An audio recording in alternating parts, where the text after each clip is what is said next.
Hello, ladies and gentlemen of YouTube. You are buckled in for another Zendikar Rising Best of 3 traditional draft on MTG Arena with Travis Semulin Zowers. Chat, say hello to YouTube. I've kind of gotten off of Golgari theory. I think we've talked about this some in the last few YouTube videos, but I've had more success trying to draft what's open and just being patient and sort of seeing what comes around. So that's kind of where I'm at now.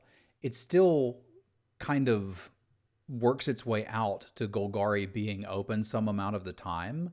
But so far today, we've had a 3-0. What was that deck that 3-0'd? Was it Clerics? I can't even remember. And a pretty good 2-1 with Wizards. So our rare's a little bum here in that it's not particularly good. It was black. Yeah, that's right. It was actually black-white counters with a little bit of Cleric sub-theme. That's right. That was a pretty good deck. So we've opened kind of a bum rare. We need to really look here for, if we're going to use Brave Theory, bombs removal, additional value is what we should be looking for. I think the efficiency on the Merfolk Falconeer is probably good enough that I want to take it. We can close a game out with that. There's not really anything if I did want to go into green here. I think there's an argument that the Geyser Mage may actually be better than the Falconeer just because of the flexibility. The reason I'm taking the Falconeer over it is because it's an uncommon I'm likely to not get that many, whereas we could get past more Geyser Mages if we're even in blue. This is not so good that we're going to be forcing blue. So here's a bit of a decision point in that we can go for a Lull Mage's Familiar and see if Blue-Green Kicker potentially opens up, which is not something I'm opposed to. We could take the Binding or the Vanquish the Weak and have a solid removal spell. I don't usually want to be Blue-Green Kicker unless I get something like a Roost of Drakes. There's an uncommon missing here and really no way to gauge what it might be. Well, it's not that the Archon is bad, Milton. It's just that the Archon is mostly a 3-mana 2/3 flyer. Think of Skycleave Sentinel, except it can attack. I don't know. I kind of still want to speculate on this Lull Mage's Familiar. Let's see if this goes somewhere. I could respect picking the Binding or the Vanquish the Weak. Okay, so Golgari Theory may actually still be holding true here.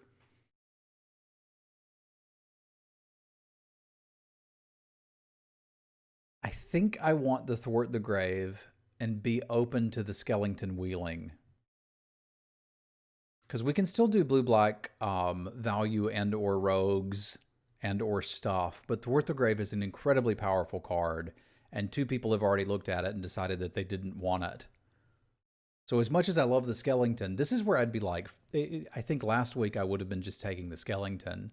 If there's some possibility that that wheels, then that means the counters deck is actually open and we go for it. So the best cards in this pack are probably the Geopede and the Celebrant.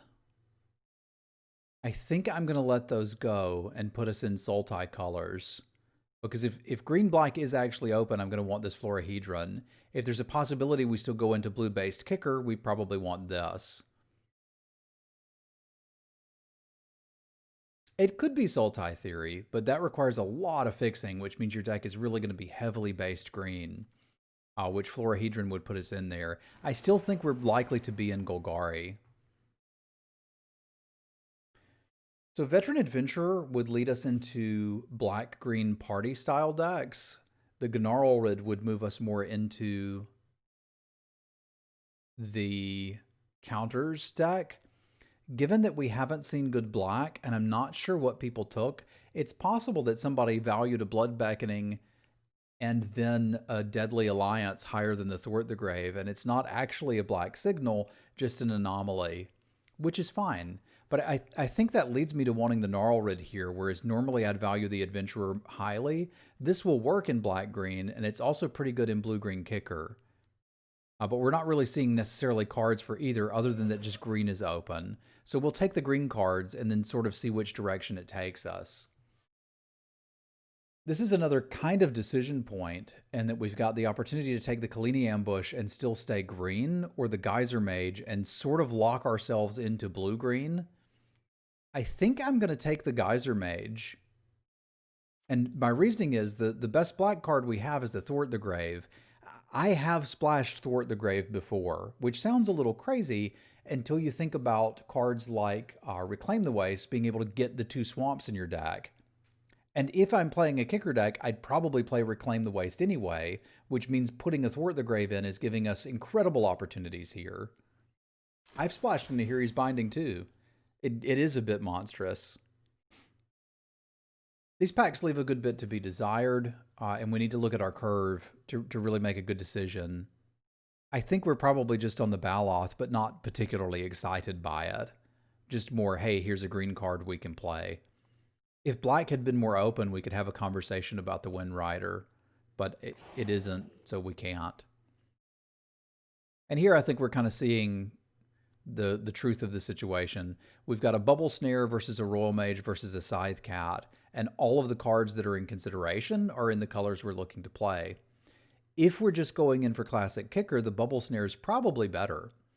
However, if there's some consideration for splashing the Thwart the Grave, this Royal Mage starts to look really stupid. Given that scenario, I'm going to take the Royal Mage because I believe that we can pick up Rabid Bites late and use those as decent removal spells. There's nothing wrong with the Stomper, although it's currently not getting played. Here's the Reclaim the Waste. It's a little less powerful, but imagine we're getting back a Falconeer and a Baloth, right? You just don't pick the kicker cards to get back. Although, if you're getting back a Royal Mage and a Falconeer, your opponent's going to have a really tough time. So I'm not like 100% we're going to splash this Thwart the Grave yet. I'm just saying it's an option.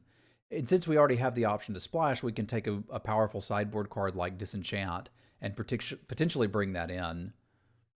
The Skellington did not wheel, so I think that's putting us firmly out of black, other than, again, potential splash here.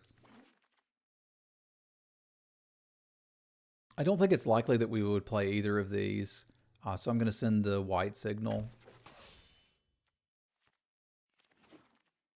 I don't think so, Jacques, although I suppose anything's possible.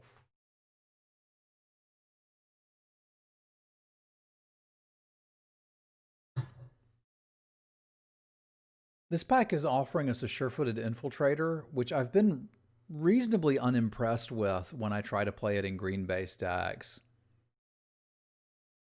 It's also offering us a Cleric or potentially a Pack Beast, which if I am going to play the Thwart the Grave, that's at least okay. I'm kind of considering just taking the Clearwater Pathway, which would open us up to future Springmantle Clerics being better and making this Thwart the Grave a little bit more realistic to splash. I'm not particularly excited by this pick, but I think it's reasonable. Because if we're not taking the Infiltrator, we're taking stuff that's just very replaceable. So here we've got a Blood Beckoning versus another Royal Mage versus another Florahedron. This is a really interesting pack. Because now that we've taken these and we're potentially moving out of Thwart territory, the Blood Beckonings get a little bit better than Thwart if we're going to splash. Because I could currently do that with just the Pathway and the Reclaim the Wastes. We also got this Royal Mage very late, which makes me believe that I don't have to prioritize the blue cards quite as heavily. What's up, Fee? Yeah, I'm going to take this Blood Beckoning and probably play that over the Thwart the Grave and be pretty happy, because that's better with the kicker cards. And now we'll just start taking all of the blue-green kickers we can find. Because I'm pretty clear to just splash this. I wouldn't mind a removal spell. Why are there 2 Thwarts coming this way? I really don't understand. I don't want 2 Thwarts. Qdoba? I remember Qdoba. I think I like Qdoba. My wife and I went there a couple times, and you could get like a nacho plate that was pretty good. We need to take the Bright Blade. I think the beckoning is just better for us. It's literally all the Thwart the Graves you could possibly ever want. That's absurd to me.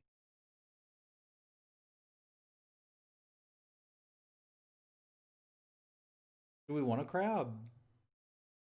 Why do we want a crab?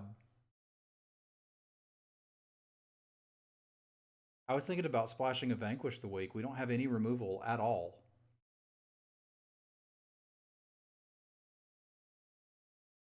Eh, sure. We can try a crab for the lulls. I'm just beginning to think that like while blue green was open in one direction, it's not really in the other. I guess black red party is just imminently open this way. So here we've got another Royal Mage versus a Spring Mantle Cleric. This will be better with the fixing that we have. We don't really have anything to get back with this Royal Mage yet, but I still don't care. I'm going to take it. And I'm going to really hope that we can find something to get back with it. Anticog is not the best thing to get back with it, but I don't think that's a really good argument to play the crab, right? It can be a win condition on its own, but it kind of needs to be in your opener, which is pretty awkward. I could see us playing a pack beast. I'm not opposed to that. Broken Wings does at least give us the first of few removal spells. But right now I'm kind of on the spot where if we open any removal at all, we need to just splash for it. It's quite possible that we should have been blue-black kicker instead of green. And to leave ourselves an out to that, because like, why are we playing green? If you think about it. The Pack Beast does help fix a little, but I don't think enough. I don't think we would be splashing for Omnath in this deck. What's up, Neil? Like, if we open something decent in black or get past yet another Thwart the Grave, I may just swap. And that would make the Skitter Snake some justification for playing the crab. Because I like green, and we've got some okay green cards. But if my justification for playing green is that I can splash black, why not just play the black? Just take some gems here.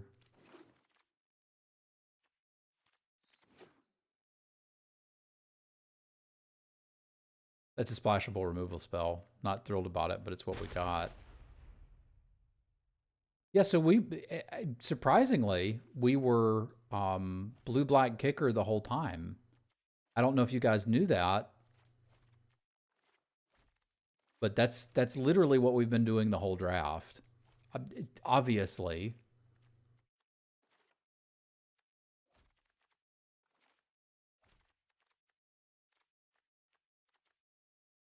because this guy's pretty absurd, and I've already got one Blood Beckoning and a Thwart the Grave, and we know we're going to get past 5 more Thwart the Graves.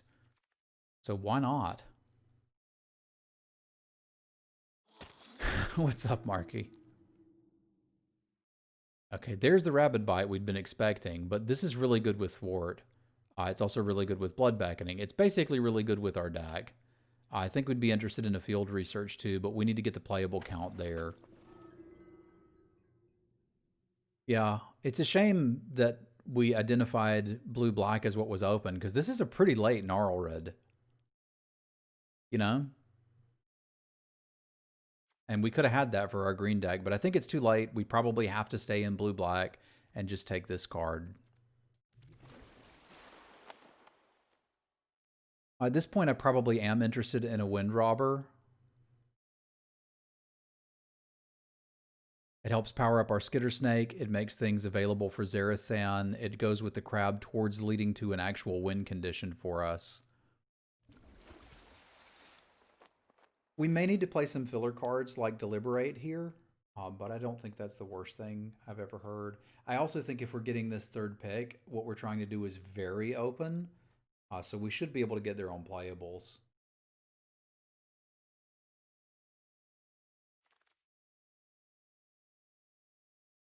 Don't really have any life gain, but I think we could be pretty happy with the Blood Priest. We're really more blue-black party than rogues.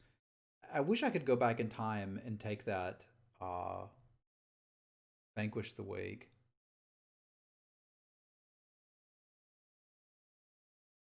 I tend not to get too excited about draft picks. I tend not to get too excited about anything. I'm pretty chill. I like to win, though.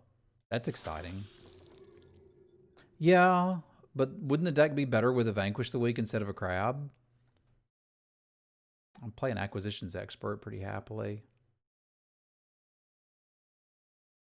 Well, this deck can't play a whole lot at instant speed. Right now we're a blue-black creature deck with 0 removal. And that part's a little scary. We're going to really need to leverage a Subtle Strike. Because I don't have enough to buy back with these Royal Mages to think we're going to get good value. I think we're fine on finishers, so we shouldn't need the Worm. But Deliberate's probably in now. It's just like if they cast a creature we can't beat, we're not going to beat it.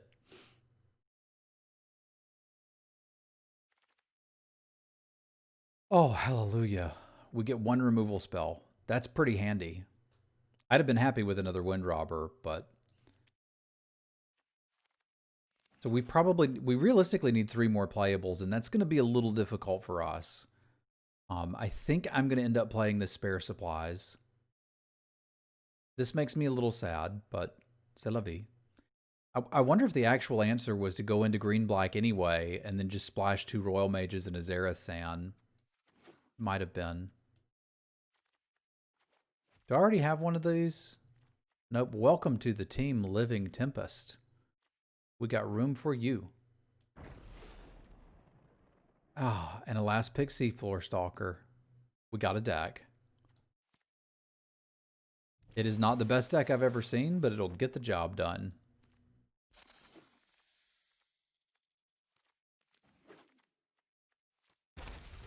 Boom. We did it, Reddit. Now, these basics obviously have to be swapped out.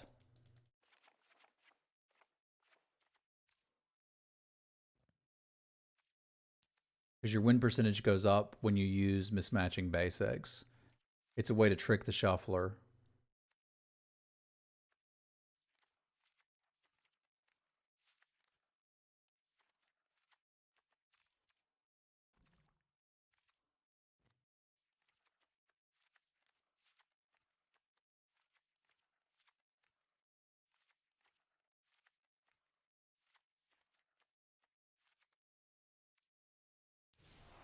And yeah, we can use our shark sleeves here. Why not? We got the magical number of 23 cards. All right, are we ready to stream raid? Yeah, I think we're ready to stream raid, even though I placed my unit in the back like an idiot. Thank you for the solidarity. Put a level 25 tank on the back line. I'm helping! So if we win this, I didn't have anything to do with it. You guys and gals did. Our little tanks just kind of walking around like, what's happening?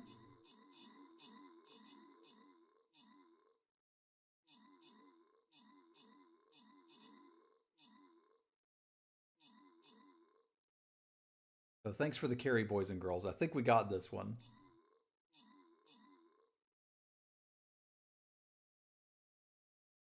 Hey, look, I'm tanking. Got to attack twice. Odd jobs with the kills, Archivist with the assists. Gold for Nas, Scrolls for Techno Shaman, and Milton the Boy Wonder. Got so much gold, I need to go buy scrolls, but I don't want to do it while we're YouTube drafting. I'm going to take the top route so I don't forget. I want to make sure we get the blue chest. All right, this time I'll put my tanky character in the front line because I'm smart. All right, let's see what we can do with this.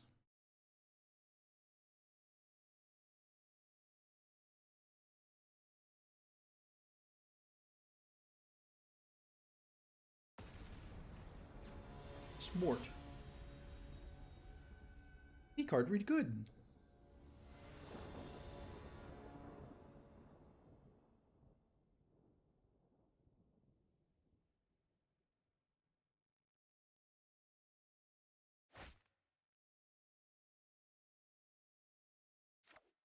This can do some stuff.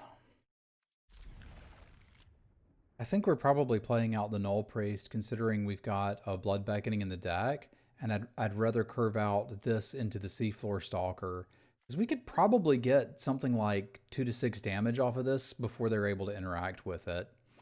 Hey, what's up, Michael? It's going so far so good.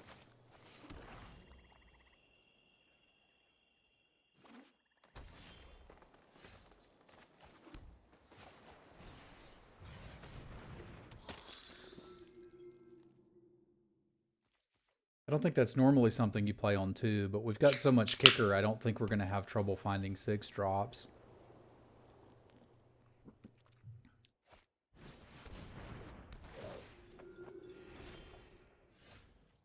I don't think I want to assume that that's relevant just yet.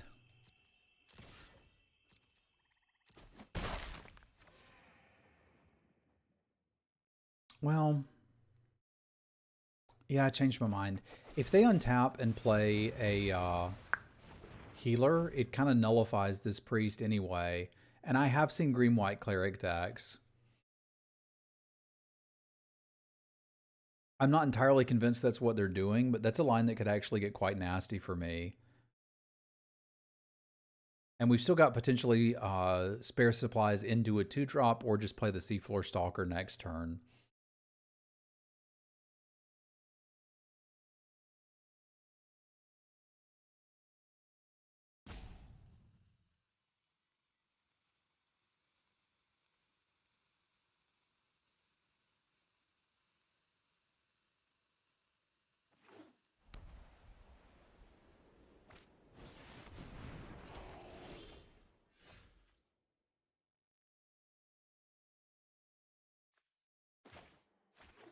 We're still obviously clear to attack.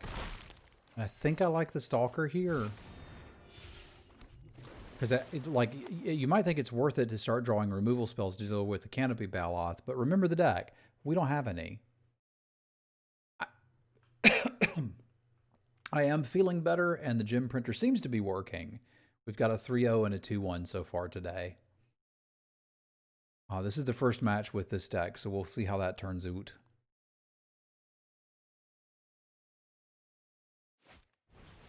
Like, the Vanquish the Weak is literally the only removal spell we have. All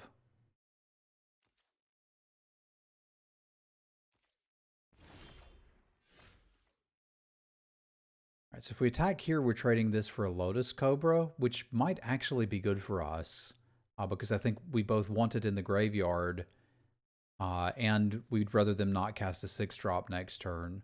So I think what we're going to do is attack here, look to trade this off for the Lotus Cobra, be happy that it connected twice, and then play the Falconeer and try to finish the game with it. If they take the damage, that's fine too. It's not like the Cobra is swinging back.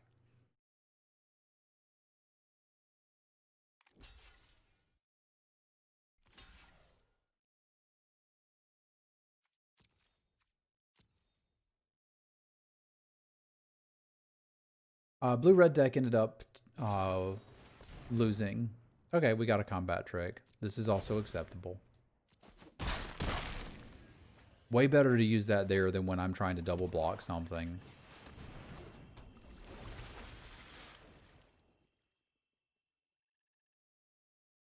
The next turn we can get back our 1 removal spell, which can never kill a Baloth, as well as Scry 2. That doesn't seem so bad.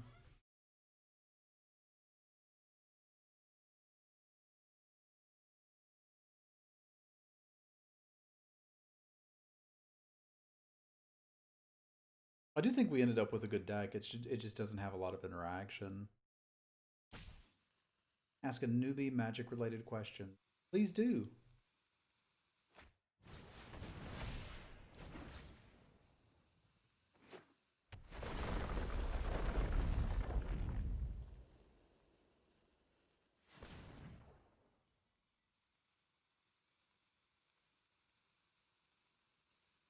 Because black also starts with B.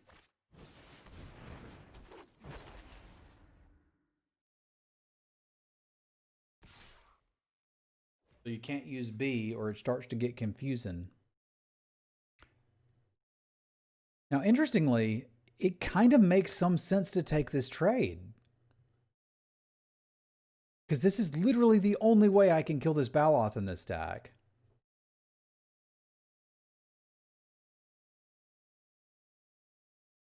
I don't think this is crazy. Because I think I'm in a good spot if this is dead. And like, remember, we've got multiple reanimation spells in this deck. What's up, Joey? Welcome back. I am feeling better. I'm feeling better. I don't think this is crazy. Given the nature, I think it would be crazy in most decks, but given what this deck is capable of, I think that's really our best shot.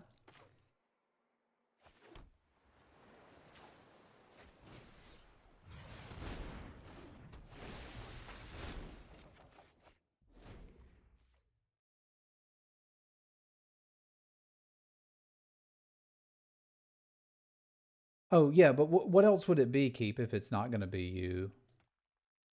I for Island?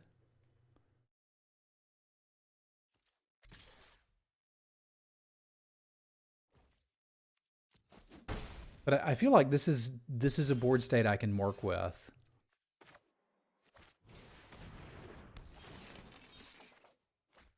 See, it could get quite interesting.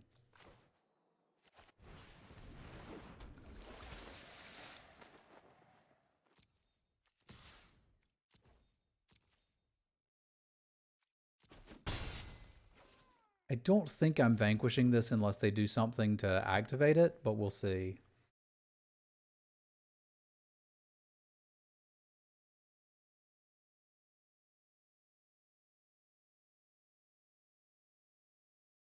What colors are you playing? Ah.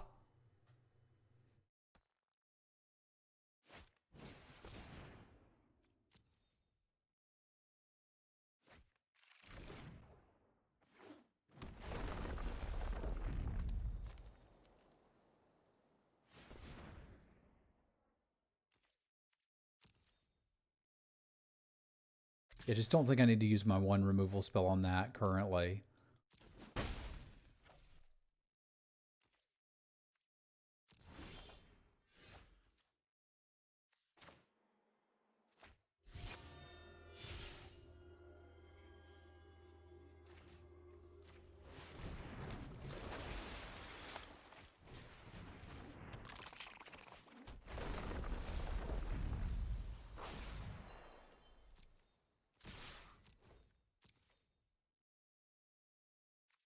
That got a little bit better.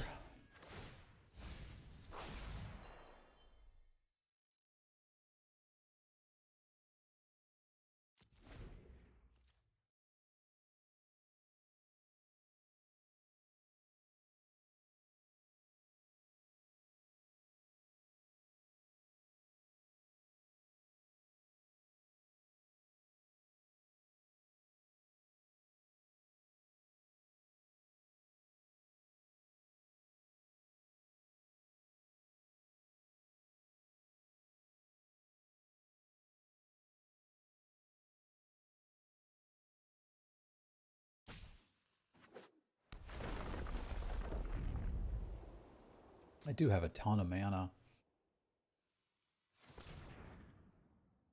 I guess we need to be worried about the bazillion haster. I don't think super worried about that, though. We haven't even really seen anything it combos with. I guess Scale the Heights and the Sentinel, maybe?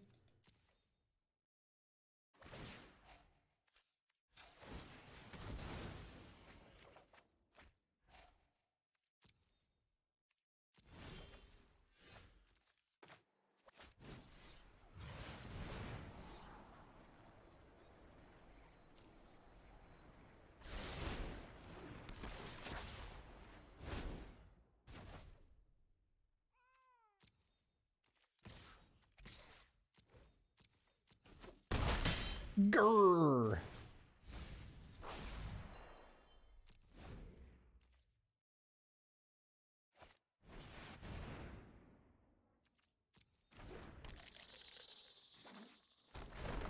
That's more or less dead, isn't it? 'Cause that isn't stopping me.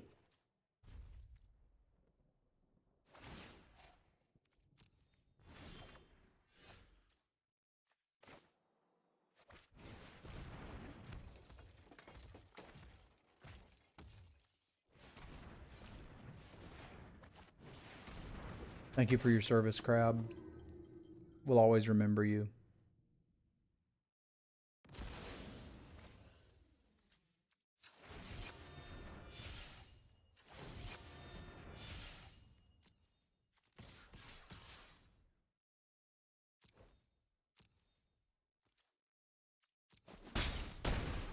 Boop.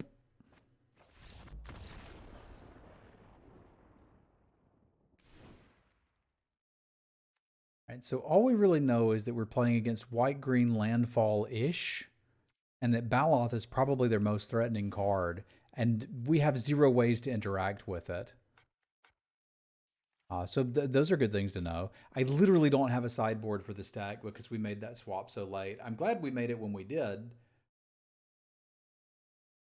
but it would have been nice to have another Vanquish and another Thwart the Grave. I think I got a little too blinded by the Florahedron and Gnarl Red picks. It's like there just wasn't really a reason to be in blue-green other than I opened this or got past that or whatever.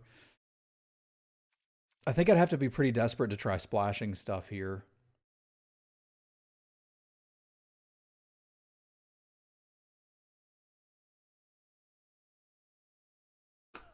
Yeah, that is currently how we're planning to deal with Baloths. Or gang block them. Like, again, it doesn't make a lot of sense to trade off 2 good creatures for that Baloth, but with our deck, our creatures are our removal spells.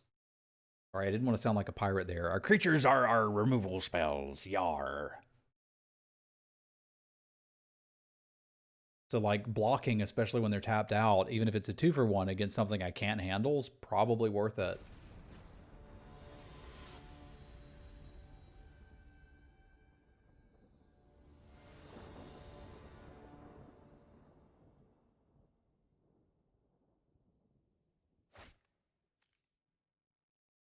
We can get some work done here. I guess you can consider this removal adjacent.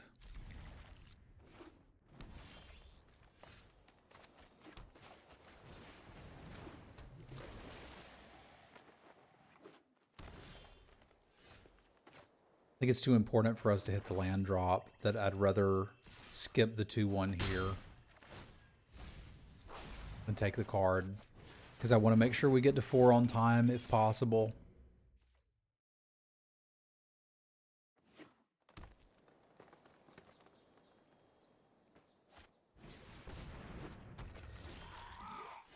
Okay, at least we got to 3 on time. That's good news. The Subtle Strike does enable an attack here, right? Because it's +2/+2 basically. I don't think there's much chance that they block, but there's no reason not to do it because we get a free mill if they don't. Like, we're signaling that we have something, and we need to be aware that we're signaling that. The Pack Beast doesn't have good attacks now. We could get a better shot at the Acquisitions Expert next turn, but I think I'd rather still take 1 of 2 cards here and have the option to hit a land and play the snake.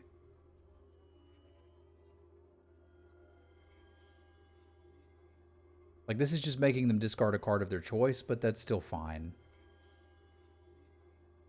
And if they're going to continue to respect the Subtle Strike and don't have something next turn, it's got an attack.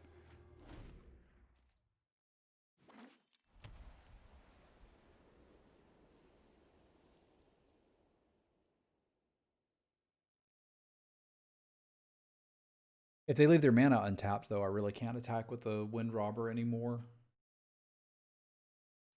I think all we've got is lands in the graveyard so far, right? I can attack into that, though. I kind of still don't want to, but I guess Pack Beast and Despair Supplies isn't the worst. Or casting one of those 2, I mean.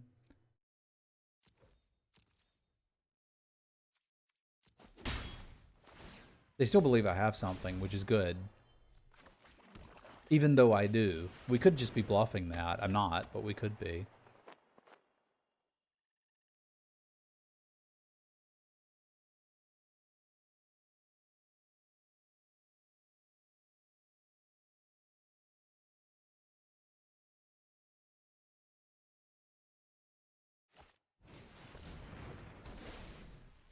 That might be interesting soon. If they're going to continue to give me free hits with this, I'll keep taking it. I suspect they're going to block it. Well, I thought they were going to block it this turn, but they didn't.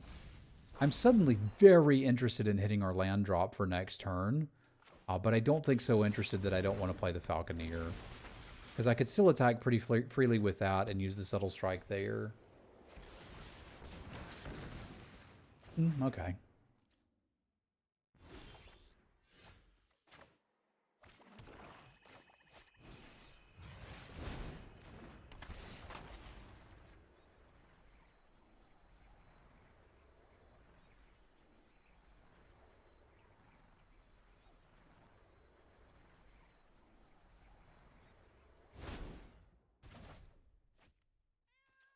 And we're one away from Menace, which is nice.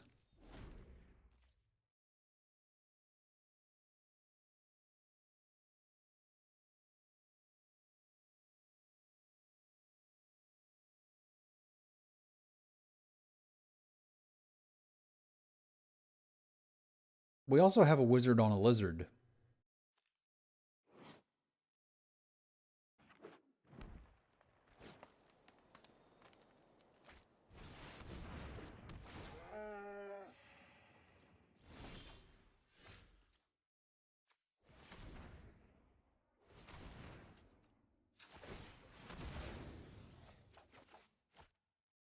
That could be interesting.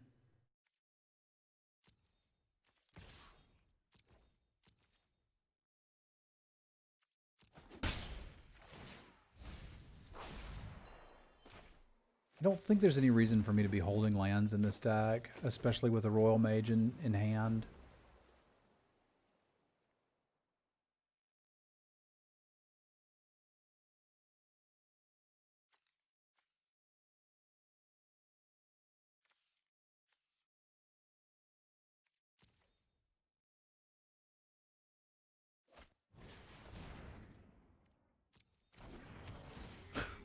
It sure does, Limestone.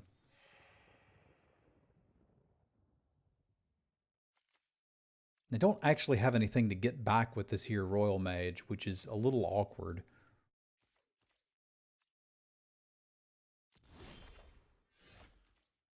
Maybe we can get that back. I'm feeling significantly better, Wallet Inspector.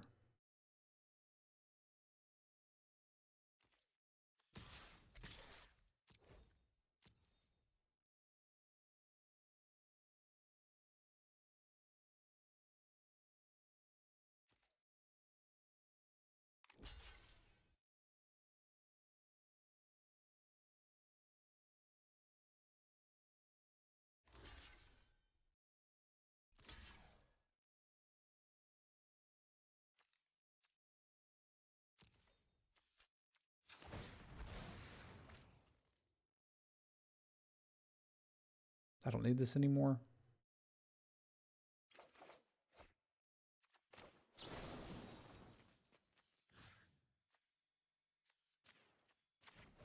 I really hope they don't have a combat trick, but I feel like this is my best shot at getting out of this. Well, keep maintaining my lead. I think we've already seen, yeah, they've got a Might of Marasa. That's unfortunate. I probably do want to leave up, nah, well, yeah, if I don't leave up ACOG this turn, I don't get to use it anymore. I wish I could get this back and use it in the same turn. I may need the body. I may need the body.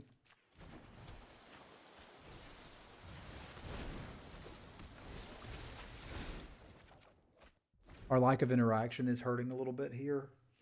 Because like land's already a good draw for them, and they can just bounce a land with their Root Gate Razor and then replay it. I kind of thought they'd do that into turn. But I'm feeling a lot better than I was yesterday. If YouTubers are wondering why I said you'd probably get an extra YouTube video every week and you didn't this week, it's because I was actually quite sick yesterday. I ended up having to cancel the stream, and I did come back and do a draft in the afternoon, but I was very low energy. I didn't think it would make for good YouTube content.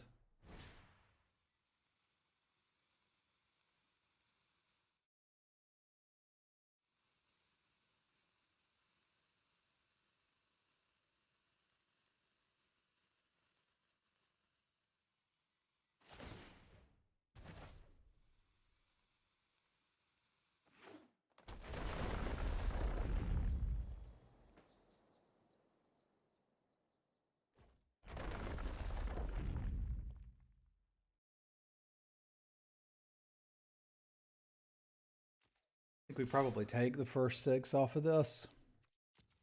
Hope the last card's not like Roiling Regrowth.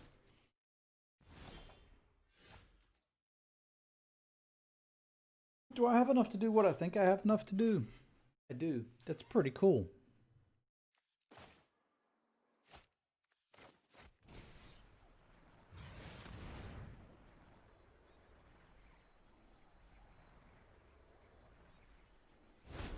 Didn't leave us with much of an attack, but I'm okay with that.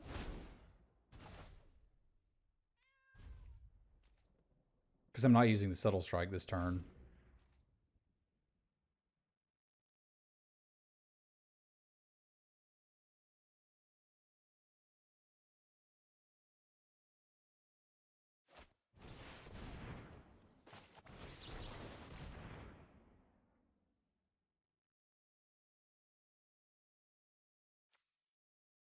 Were the Grave's still a pretty good draw?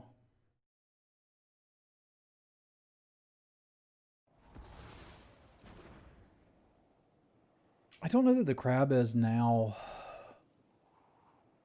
That's really not what we're looking for. I don't think we're trying to mill them out, and we've already played a bunch of lands. Whereas the Stalker, I think, could be quite good. I probably have time to take the crab, but I don't think I actively need to.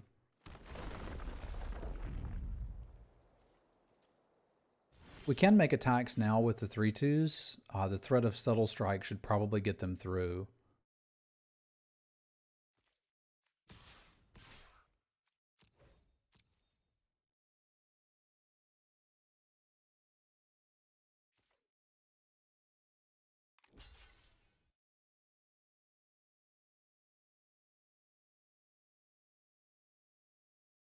It's like, they know I have it.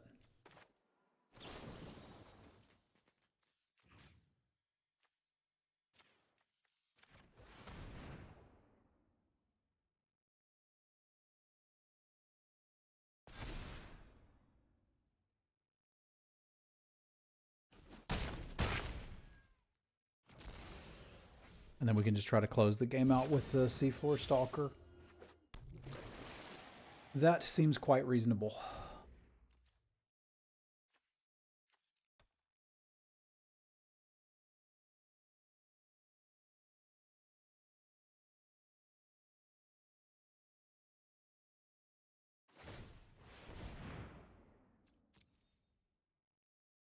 Gotta scale the heights.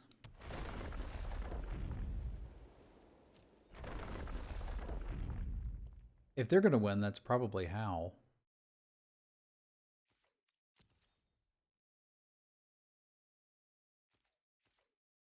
Okay.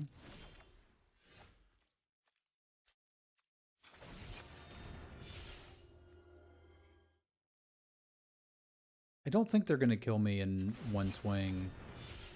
So I'm going to get in as much as I can before they have the opportunity to deal with this.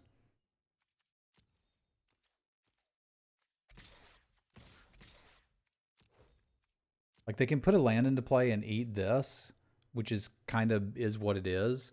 They're still taking the 3 off the other guy, which is 8, which would put this lethal next turn. Or they don't have a land. Okay.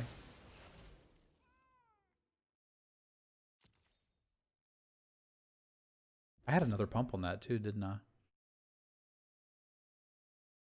Oops.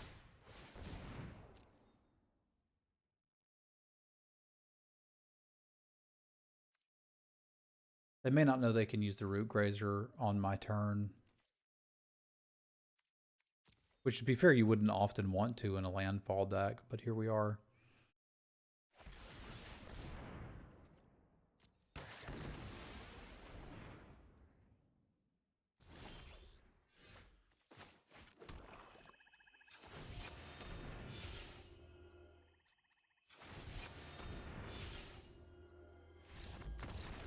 Got there.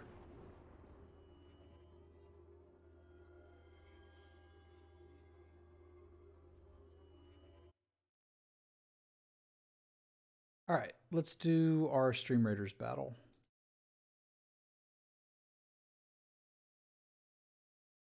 I think we got this one. Thank you for the bit, Jess.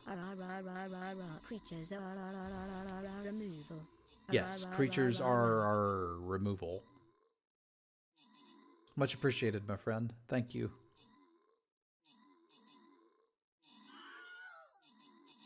I think we got this one handled pretty handily as well.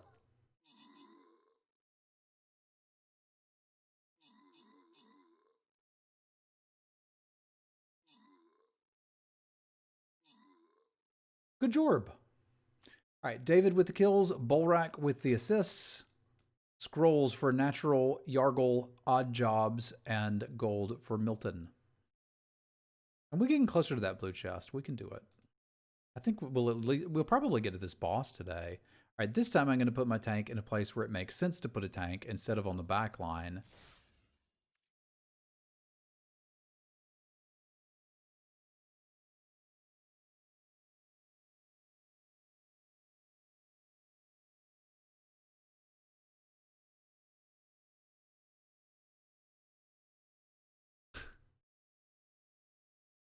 I was protecting the rear,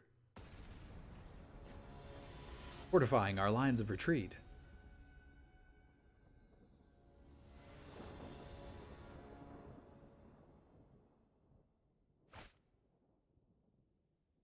This is slow, but keepable.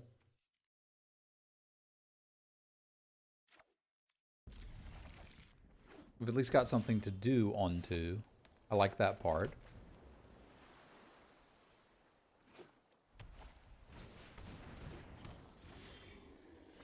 Okay, so we've got a late game plan too. Fair enough. Standard. It does sound like it's in Buttspot's department.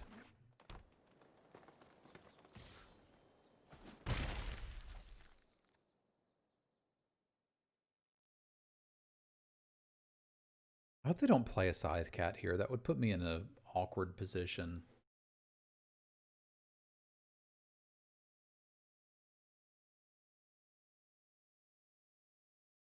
I don't like being in awkward positions.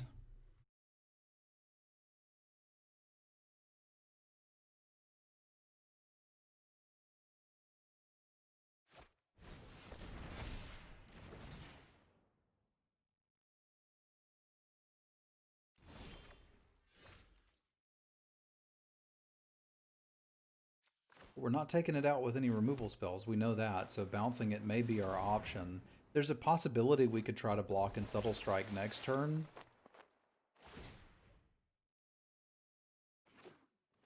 They did not attack. That was an interesting choice as well. Because, like, we really do want to be using our creatures as removal spells. Something like Scale the Heights. You may not know this, and I'll say this for the YouTube people too. The way this card is worded, if you cast it and target a creature and your opponent responds, they can riggedy wreck you, which is not something you want to happen. But this deck is just not set up to be able to do anything about that. I think all we can do here is draw a card and try to stabilize and bounce the darn thing. Yeah, it looks like that may be literally our only option. Yeah, it's kind of like an aura, right?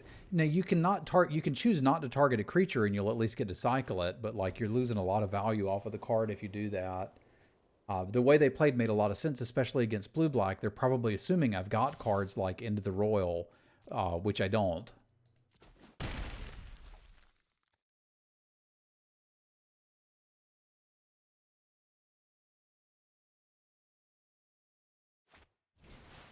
Oh, good lord. We're dead. There's literally nothing I can do about this.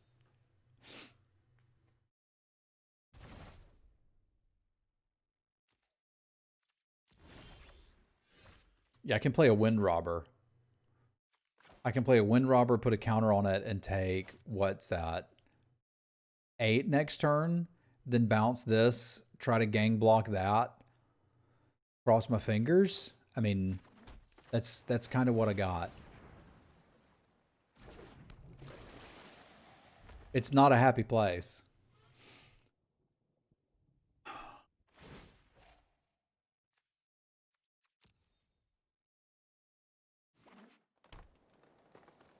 Yeah, we are definitely the nail here.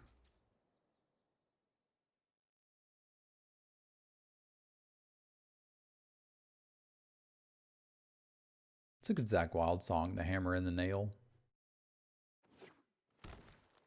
If you're into metal with banjos. Which, frankly, the only people who aren't into metal with banjos are people who've never heard metal with banjos. Just trying to take a little less damage here. And set us up for a more comfortable gang block next turn.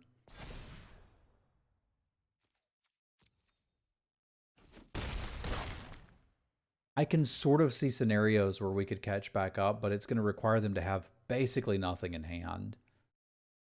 Another creature played here probably ends it. Another 6/5 Trampler almost assuredly ends it. So our plan against them cannot be to be on the defensive, because if we ever get to the defensive, we're just going to lose the video game. I can't even chump this stuff, and I certainly can't get enough stuff in play to block it. Mono 6-drop shouldn't just destroy me, but they did. And again, we don't realistically have much of a sideboard because we got into this color pair so late. That lack of interaction short of 6 mana interaction is really hurting us here. The good news is ACOG should be quite good. Anti-cognition should be quite good against them. So we've got that as an option, but that's about it.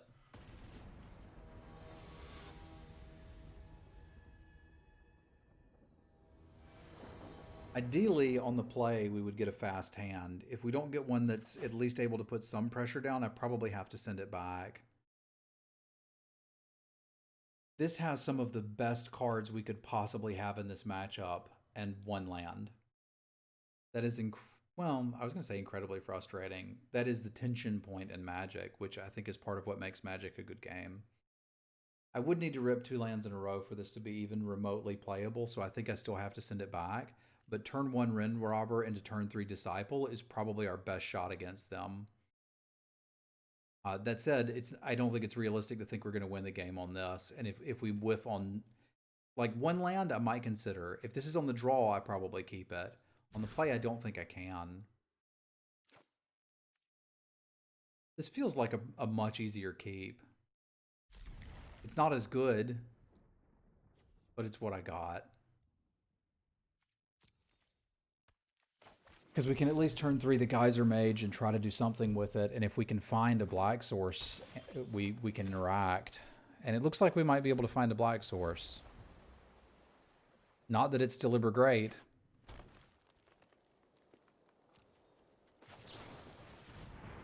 But it's what we got. These are not black sources, so they are not what I want.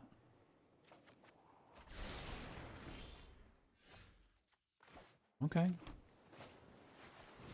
Let's get this guy going.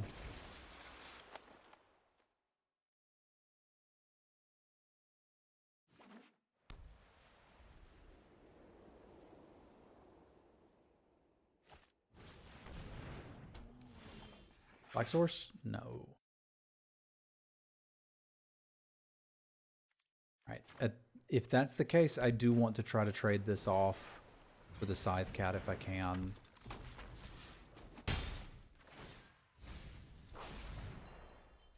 It's a pretty good sideboard card against what I'm doing. When I'm playing green-based decks, I usually bring in Zendikars.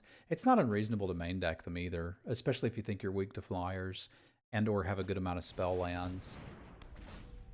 That's a pretty strong Magic card that they have. And one that's going to be kind of difficult for us to interact with. One of the few things I can do is actually try to race it. So I think we're going to go for that. I don't think we can take the chance that we don't hit a land there. Yeah, I can believe that there's some even more aggressive decks in best of 1.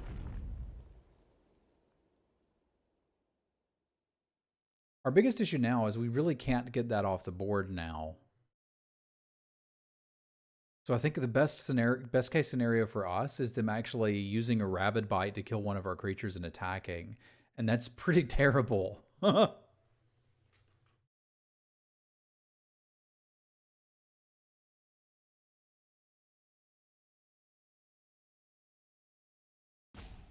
But being on the mulligan and then missing a color is put us in a worse spot. Them trying to race and having nothing is probably a shot at a game we can win. But it would surprise me if they don't have something here. I guess if they play something small and we top deck, yeah, that, and now we draw a swamp, we can still play Magic.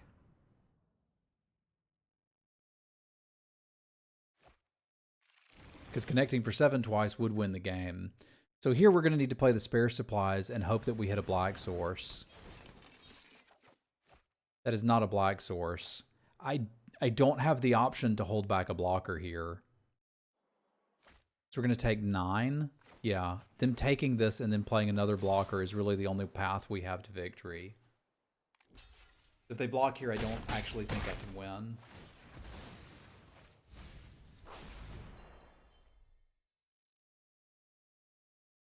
I suppose a potential line is we top deck. No, that isn't even... Well...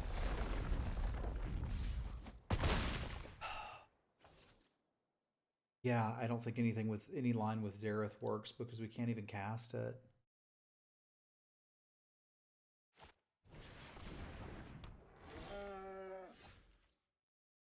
There's virtually no way out of this now.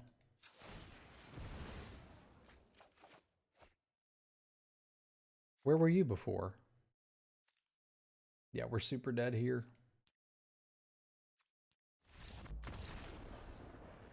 That landfall deck has some trouble with decks that are very interactive, specifically cards like Into the Royal. But the Maul of the Skyclaves just puts an incredibly fast clock on you. And if you don't have artifact removal, you're probably not going to be able to beat it. Now, that said, it's a rare, you don't bump into it all that often. I don't think I've had a deck with it that didn't at least get a 2-1.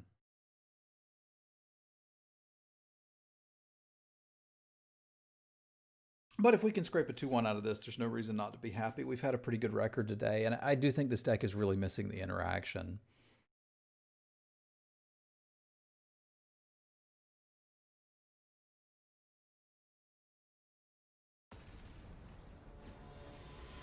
I'm not entirely convinced that that draw we had would beat even a mediocre draw from them, much less one that starts there. With Growing Creature equipped with Sky Maul.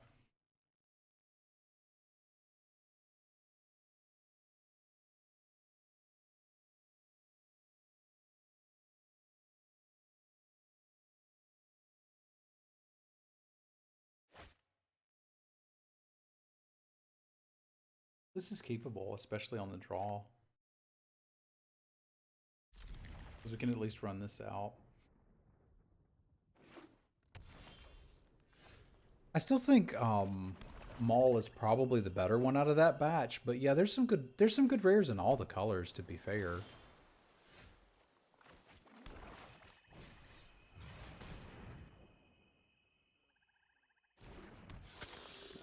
Twilight is pretty good too. And ideally we hit a blue source off the top and we can start doing some stuff, yeah. Ideally there's 3 blue sources on top. That would be my preference. This into a blue source is not really my preference, but better than nothing.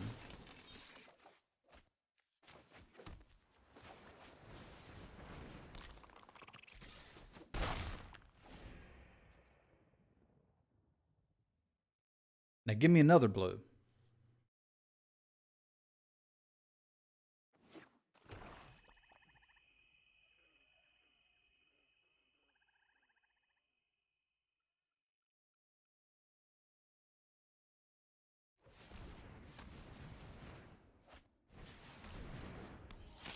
Light Priest, huh? Is this Esper Clerics or something?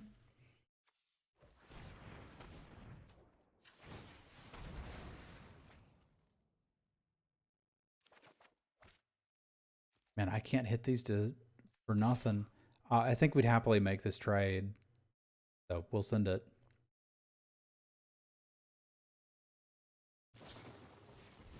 That is suboptimal.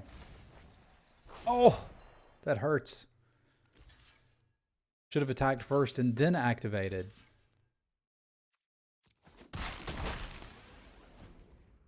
I was not really prepared for Esper Cleric Wizard kicker.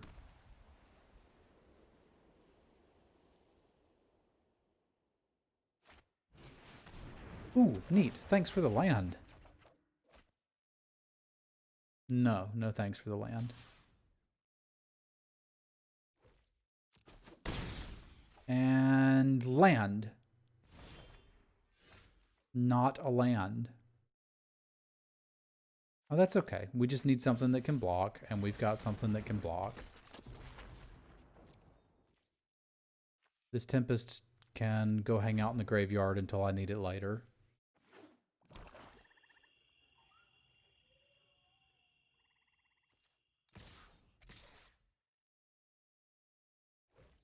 That's weird, Skelinate. Welcome back.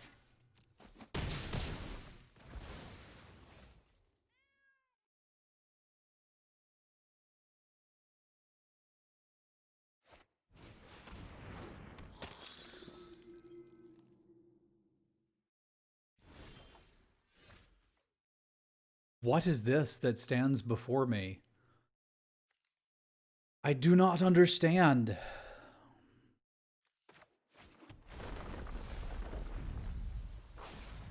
Does he only get creatures or permanents? Permanents. That's interesting.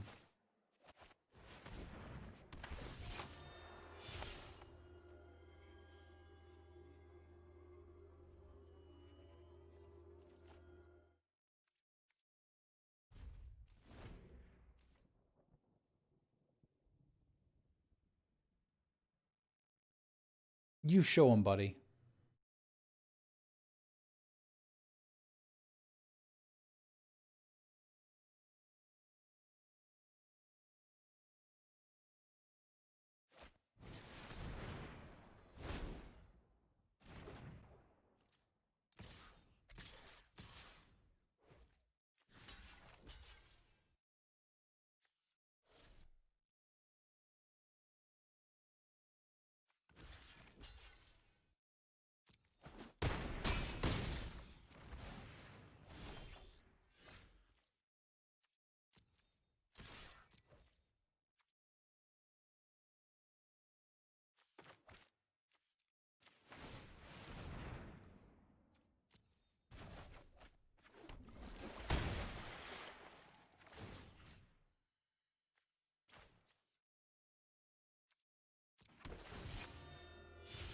I think I'm still going to die, which I don't like.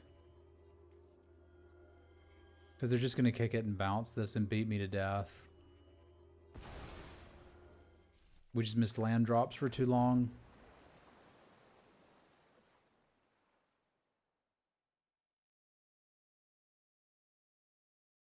That was cute, but I don't think good enough. I might have been better off playing, like, just chumping. Yeah, I probably would have been better off trying to do something else. That's, I suppose, not the worst. Because they're going to let me keep the anti-cognition for next turn.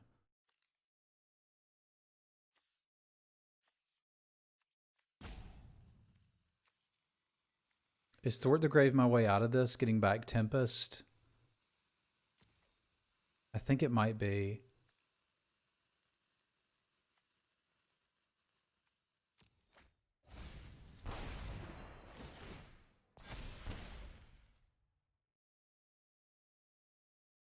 Oh, no, it's not, because I'm literally dead to the life gain trigger. I can beat this deck. Their mana's not great. I think they're just splashing for the Journey to Oblivion. We just need a little bit stronger draw. Because, like, the things they're doing I can actually interact with. 5 drops that are going to kill me, I can bounce. It's a little more difficult when they're trying to kill you with 2 drops that grow. So I think we're actually okay in this matchup, just obviously not in that game.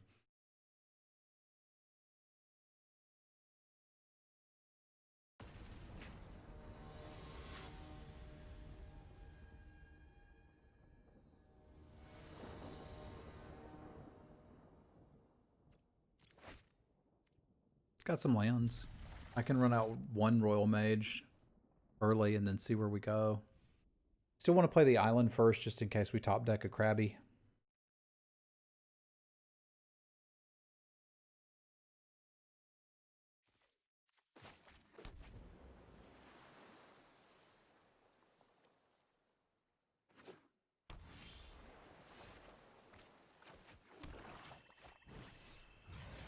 Don't flood me out, please.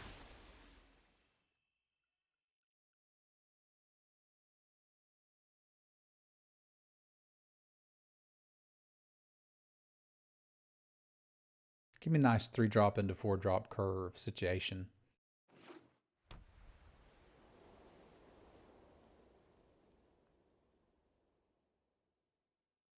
Because I don't want to have to cast another 2/1 Royal Mage out and then just have them play a 2/3 and be cold.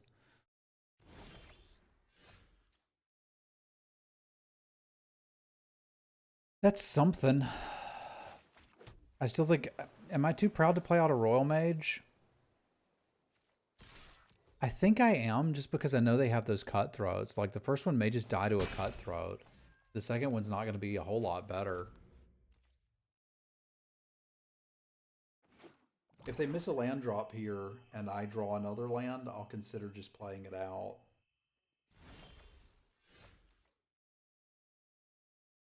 That makes it a little less likely that I want to do that. But let's see what we draw first. It could be a subtle strike, and then we could beat a rogue if they have one and we care. But it's not. Yeah, I think we still pass this trade on if they have it.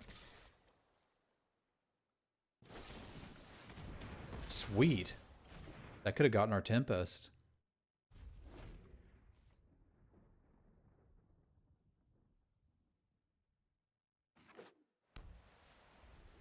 I hope they play a 2/3 now. Card I didn't want them to have a minute ago. Now I'm excited for them to have.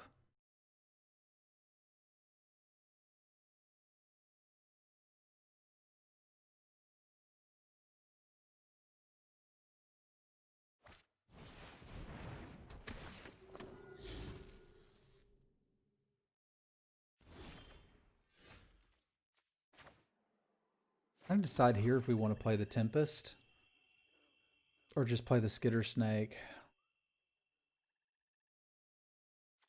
I think I'm okay with trading the Tempest because we're eventually going to thwart it back now. So I kind of have to use this as my version of a Vanquish the Weak. Next turn I can play out the Snake and this, and that would be nice. I've now changed my mind, and that is not what we're doing.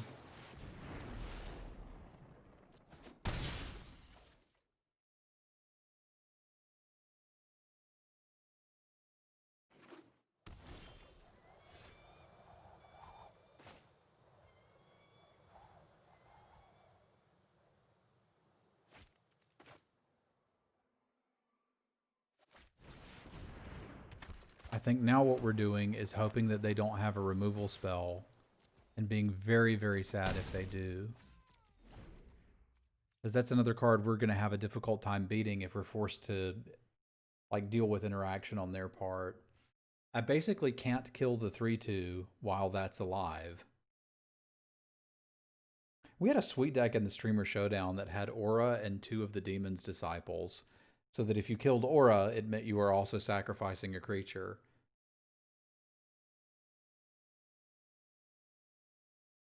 I wish I'd gotten to play more games with that. That was a fun one.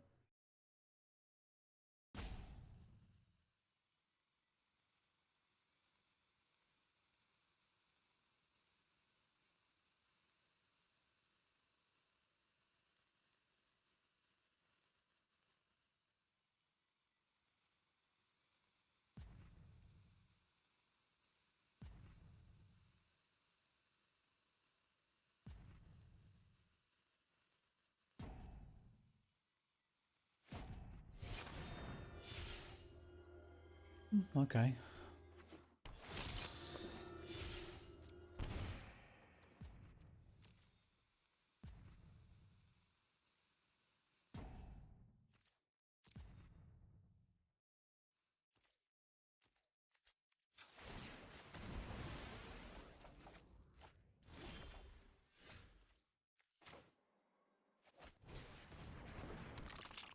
God, milling them's actually bad with Aura in play. Thankfully, we didn't hit anything there.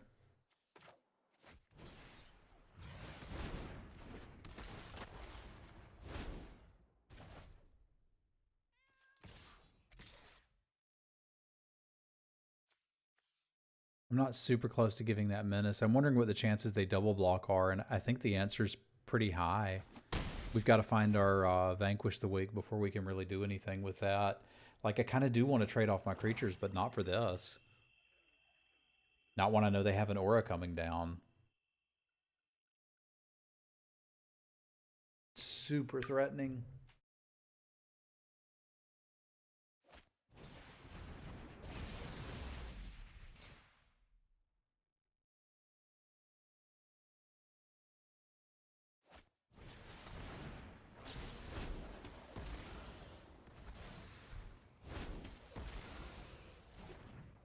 What?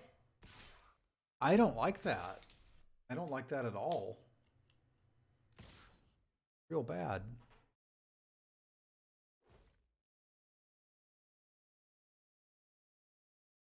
It was really bad.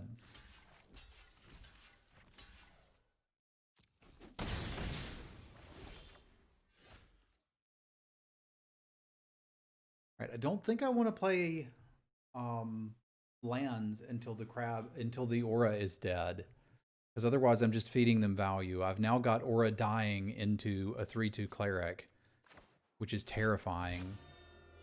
So this is get a creature card, which is going to be this one, and a rogue, which is going to be that one.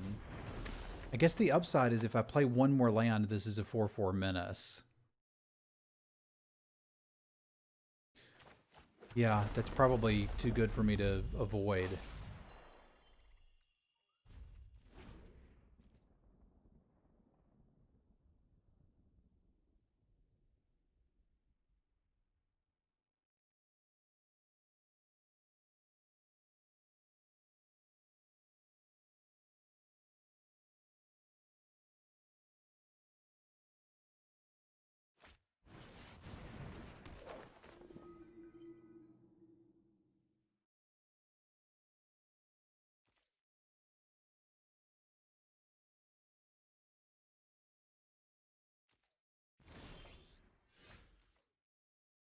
Battle Strike is interesting.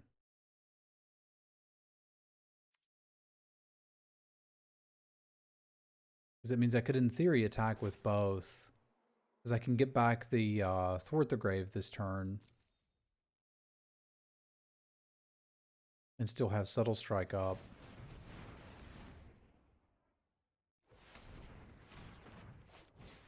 Let's let them know that's coming.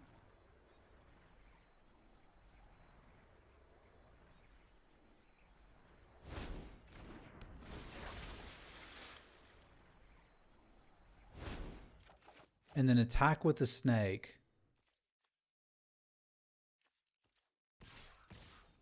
Which should make them want to take the damage and swing back with the aura. And then I'll try to get it with a Subtle Strike.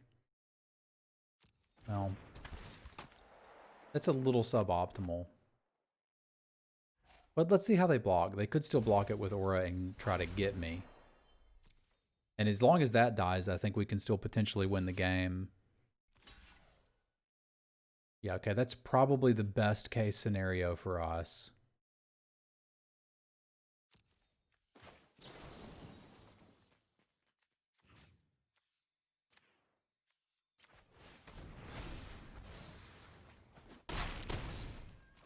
Because it dies into a 3/2, which I can already block. Now, the nightmare scenario is they have a way to get it back. There's nothing I can do about that.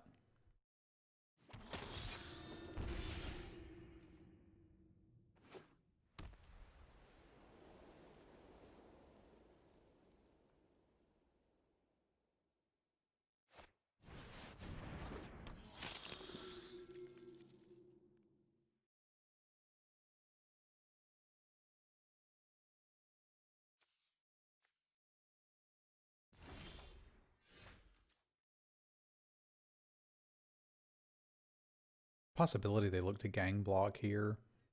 There's also a possibility they just take the damage. But thwarting back this and the 4/4 is pretty good. I'm going to still give them an opportunity to get into a little bit of trouble here. Because if they're going to block anything here, the Disciple gets better.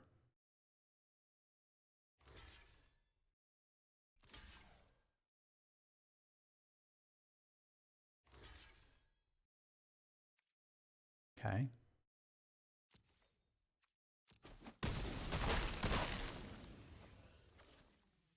What are you doing?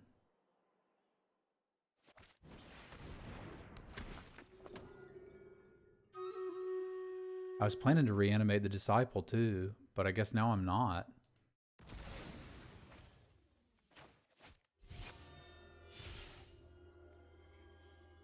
Target creature and target wizard.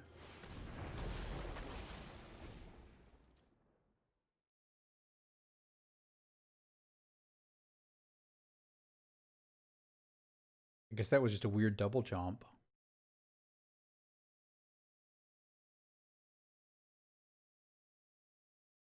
Or they have their own Thwart the Grave, in which case we're losing the video game, so don't have to worry about that. I guess we're not actually losing the video game if they can only get back ground blockers, right?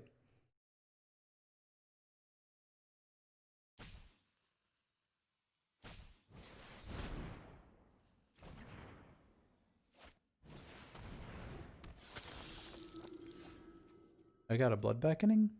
Neat.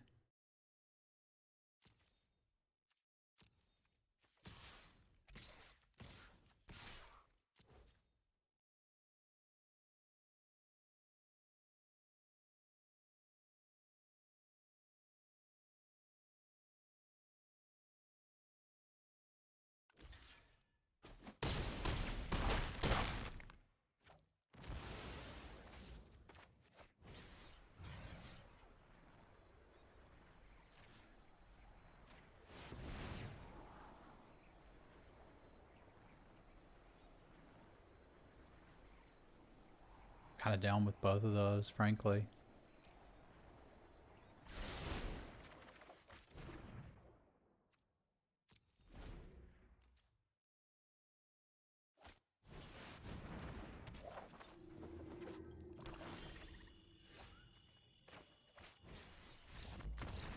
Looks like they're not. All right, I heard our Stream Raiders alert go off. Let's do the battle.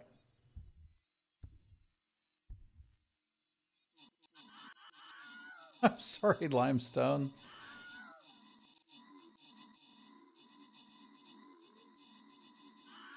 We can spam some Martins for that one. That was a good finish. I'm sorry you've had the eternal struggle with Twitch Prime.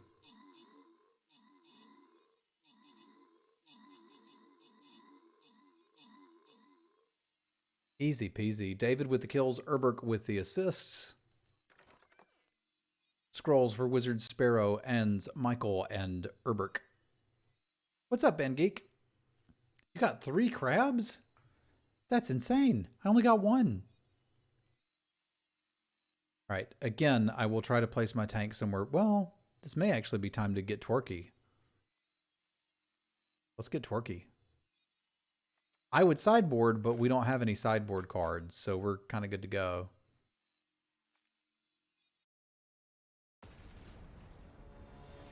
Good luck finding your fresh butt of crisps.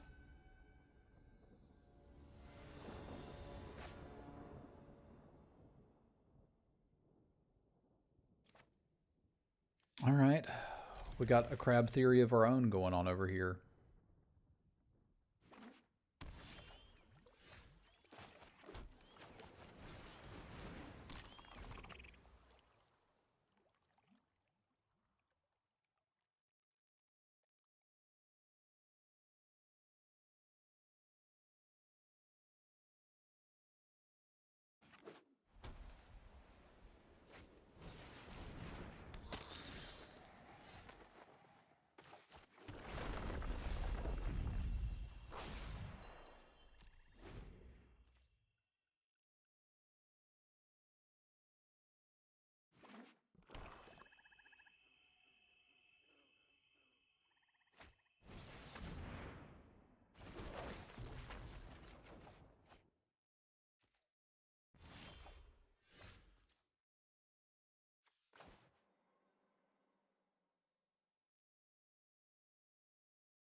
I think I want to keep the crab for one more turn.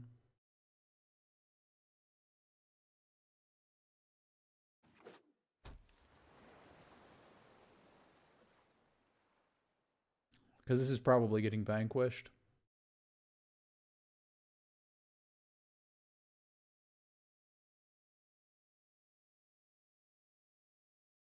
I've played 11-6 decks before. Not often, but it can be right now and then.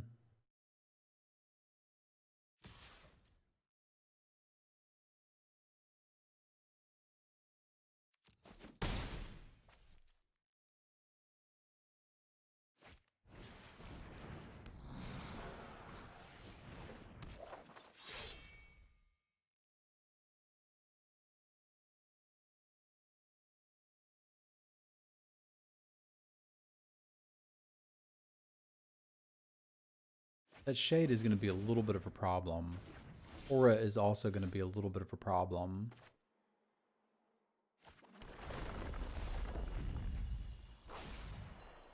See if they want to give me some free value here.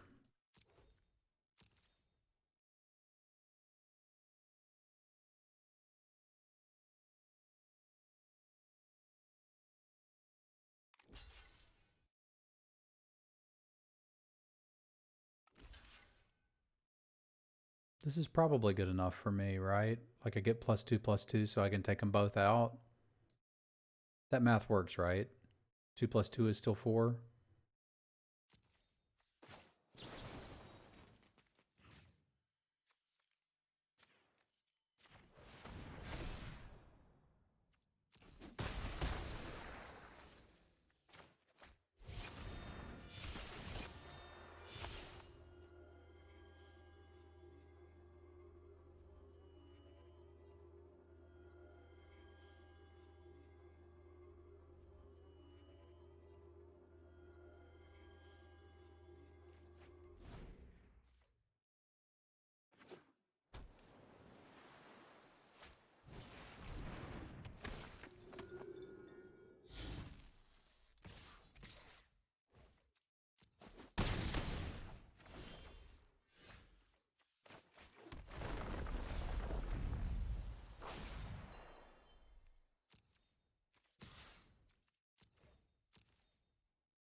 Limestone, thank you very At much. least I got this working, although currently this prime is not being paid for XD. Y'all spam some cats for Limestone. Thank you for the resub, my friend.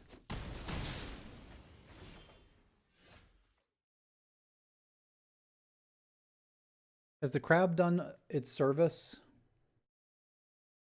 Meh, I don't mind this being in the bin. Well, you know what? This pack beast has kind of done its service. What do they get back if I make them sack it? They get back an Angel Heart Protector. So we actually want to attack first, bizarrely enough. Take their Angel Heart Protector. And then make them sack this. Or take back the 3/3 Priest. There's a possibility they sack it, that they just chump here and get something back. Which is kind of fine, because then I'll kill whatever they get back.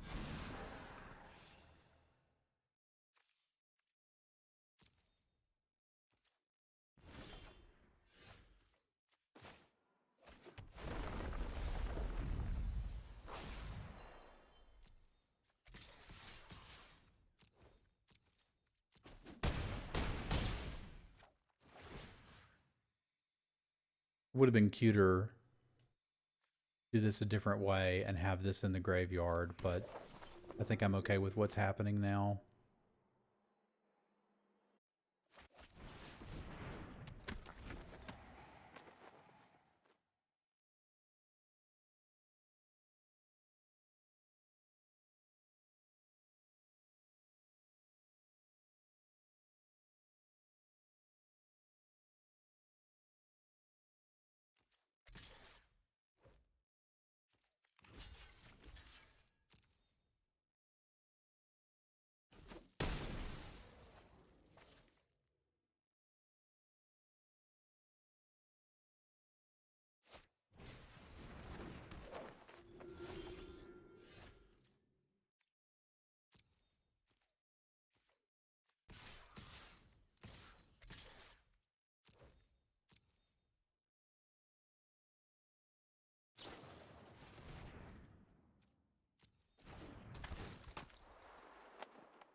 So I need them to block first before we make our decisions. Can't block that. Yeah, okay. That makes more sense.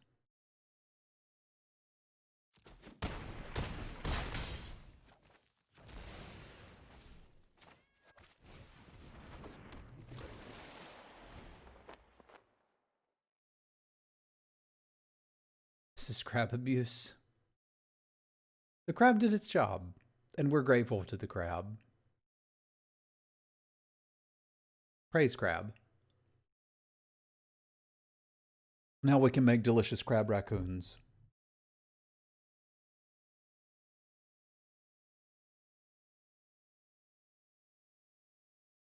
I don't think I saw enough cats spammed for Limestone's resub. Boys and girls, spam cats. What we do around here.